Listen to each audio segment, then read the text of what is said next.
Now, the blacksmith was another important profession back in the gold rush days. The blacksmiths would heat up the forge using coal and then use the giant bellows to help fan the flames and keep it superheated. The hot metal would then become soft and could be hammered to make different tools such as fire pokers, hooks, horseshoes, and later railroad spikes.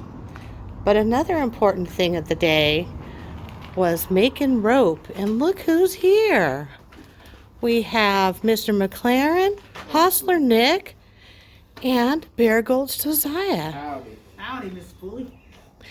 What, that is quite a contraption you have there. Is that a rope making machine? Yes, sir. Why, yes, Mrs. Pulley, we need 5 things to make rope. We need the rope making machine. We need sisal twine. Oh, sisal twine. We need the needle. We need the scissors. And we need some help. I see. Now, as you see us set up today, Mr. McLaren has already towed the mark to make a nice long piece of rope, and we'll be holding the needle, holding it straight up to make a straight piece of rope and very taut. And Josiah here, he's manning the crank, which is the most essential part in making a fine twisted rope. Now, with this sisal twine, I'll give one end for Mr. McLaren to hold. This is just my starter, as I begin to thread it through the crank hooks. Golly gee, there's so many uses for rope that I can hardly name them. Know of any, fellas? I use my rope for tying my bedroll, and you can also use it to hang up your lanterns and tools. Well, I use rope to mind my animals. My horses wander up to Shasta without it. I also use rope for going fishing, make it into a nice fishing net.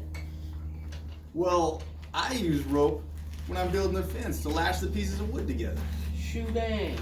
Fellas, I told you to talk about it, not spit at each other about it. But we're still working here, so now that we're at the end of our sisal twine, I'll cut a nice piece for Mr. McLaren to also hold on to. And this is where the real work begins. Josiah, start cranking. And while he is cranking and Mr. McLaren is holding on to the needle, I will be preventing this. Ooh. See how nasty it can get? Ooh. And sometimes we'll even have to uncrank it at times.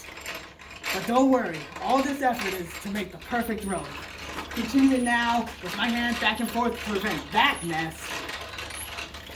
You'll see it starts to twist with its partner. If it tried to twist with all of itself already, oh boy, it'd be a mess.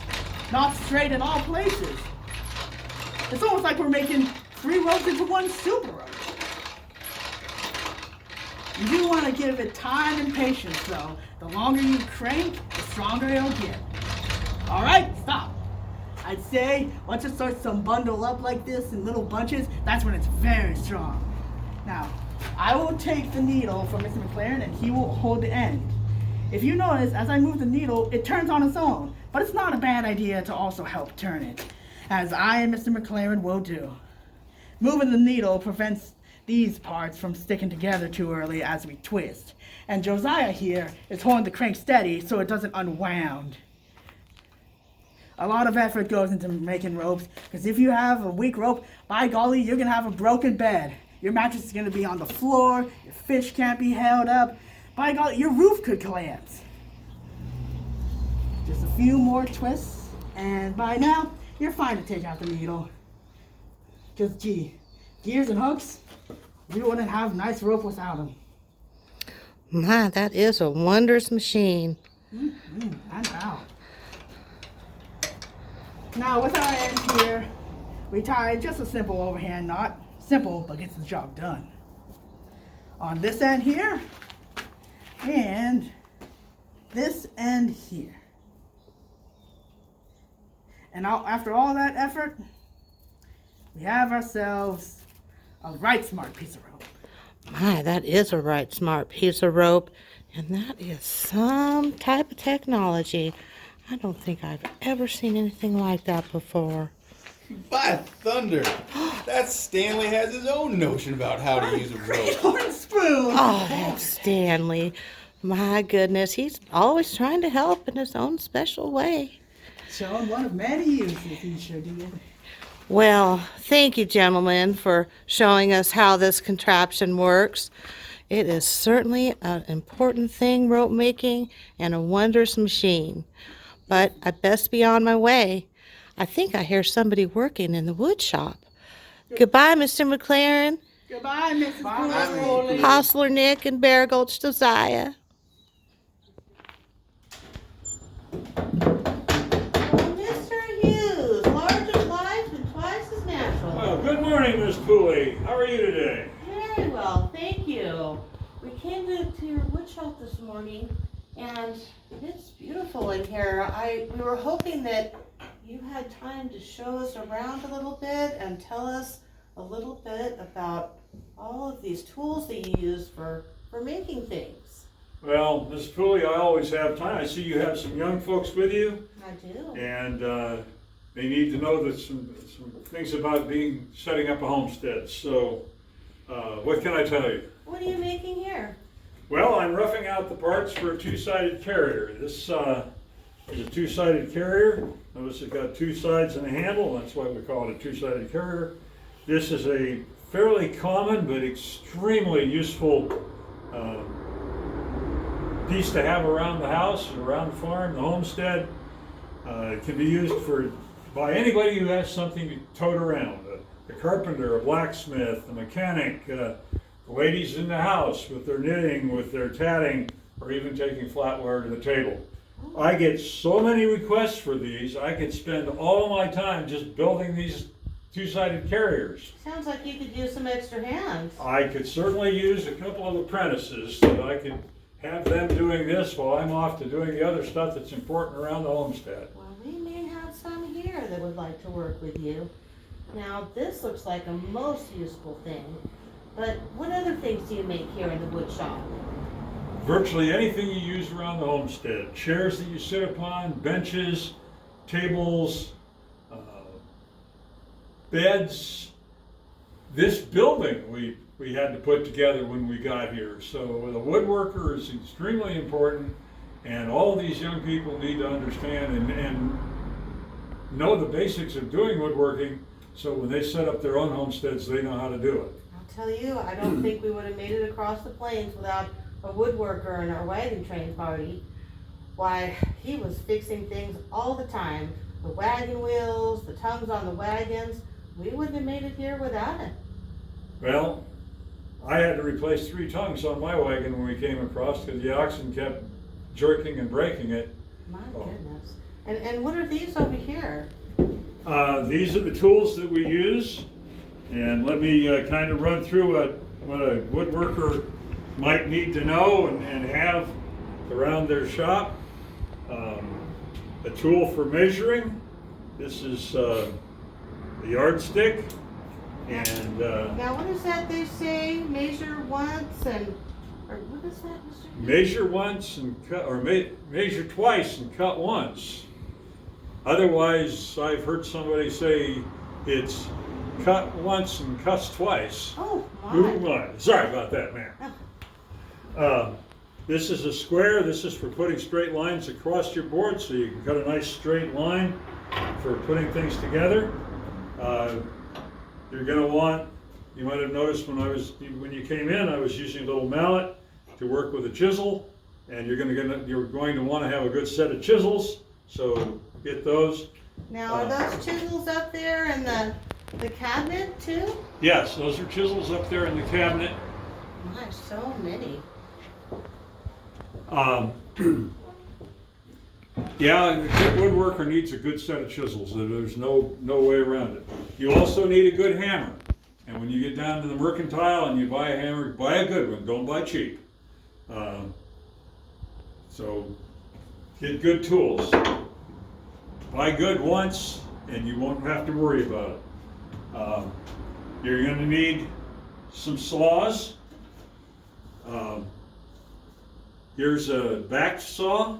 We call it a back saw because there's heavy metal backing which keeps the blade nice and rigid so it doesn't wobble on you.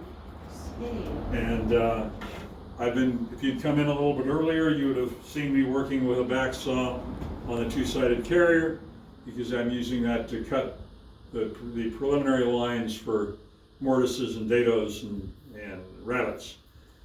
You're gonna need some saws, and again, get good quality. That little back saw is not gonna cut planks out for a table or chairs or a bed. You're gonna need saws for that.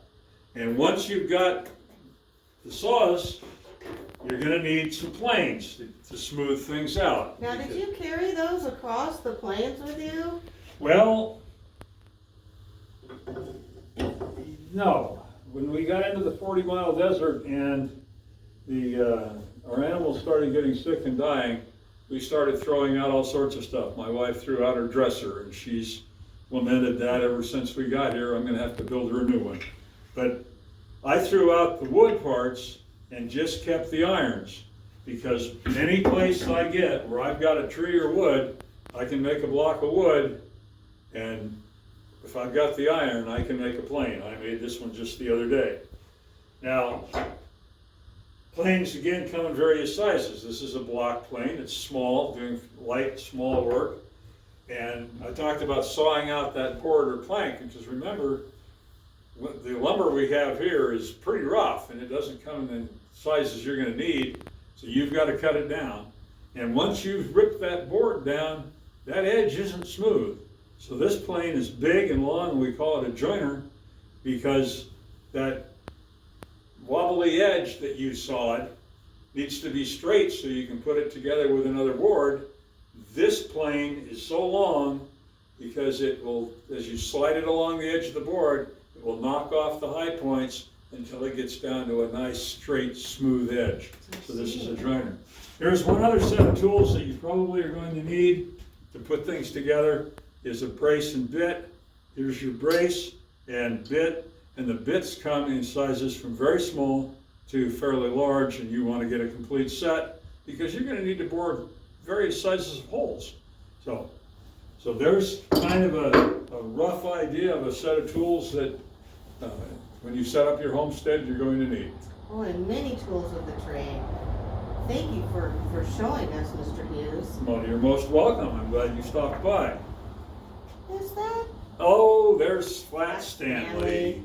That little sea squirt. Well, I think I'm going to make him into an apprentice and at least get some work out of him. He just seems to be flitting around all over the place. He does seem to have some interest. Well, I've heard they say many hands makes easy work. Well, indeed they do, ma'am. We will. And I'll tell you what, you bring those young folks back here at another time and we'll get into the details of how to put that two-sided carrier together. Thank you. And, well, we must press on. But thank you for your time, Mr. You Hughes. have a nice day now. Thank you.